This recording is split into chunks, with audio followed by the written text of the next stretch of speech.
Welcome back. The state of California appears to be on a spending spree. Governor Gavin Newsom in a marathon news conference a week ago Friday announcing his priorities in a $222.2 billion state budget.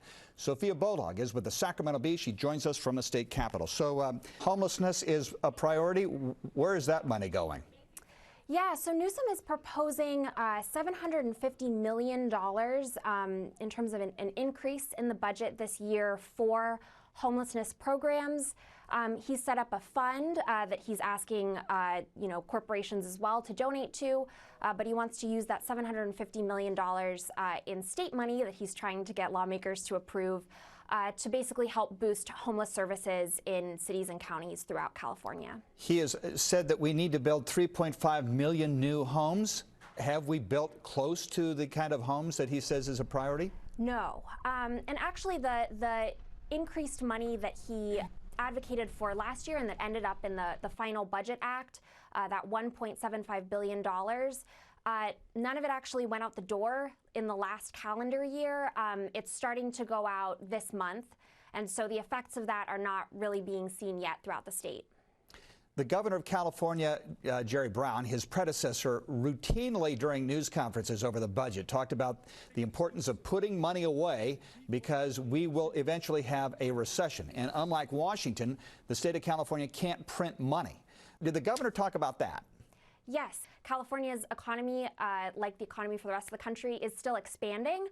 So we're not in a recession yet, but he did warn that it's coming, and he's continuing to put billions of dollars into state reserve accounts in order to guard against that eventual recession. Right, but in the increase in spending, how much of that is one-time expenditures and how much in terms of permanent programs? So there is a budget surplus predicted for this year, depending on the analysis you look at, between $5.6 and $7 billion is the estimate at this point.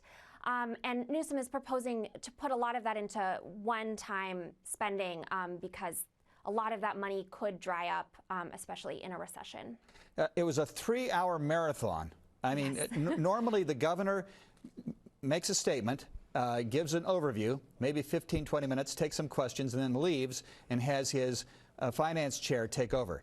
This governor spent 3 hours at the podium. Newsom talked for hours. He went into great detail on everything from, really big proposals in the budget, such as he wants to revamp the state's Medi-Cal program, which is the state insurance program for low-income people, proposing $50 million to transition the state to be a no-kill state for animal shelters. So there was a wide range of topics he got into, and he went into a lot of detail on a lot of them. That's why it took so long. Is there a sense from the people who cover this governor and took a look at this spending plan that much of the money, or at least some of it, is going to directly impact people in a way that they can discern is from this new governor?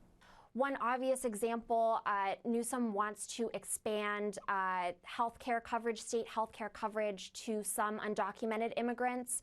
Last year, he expanded health care coverage to young undocumented immigrants up to age 26. This year he wants to do the same for seniors, so people over the age of 65 who are undocumented. He also, just more generally for a broader array of Californians, he says he wants to expand sales tax breaks for diapers. That's certainly something that a lot of families certainly could see an impact in their pocketbooks with. Yeah, there's a number of areas like that where I think, the average person will see an impact from this budget if Newsom is able to convince lawmakers to pass it in the form that he proposed earlier this month. Sophia Bollag from the Sacramento Bee joining us from Sacramento. Thank you very much for taking the time. Thanks for having me. We'll have some final comments after this.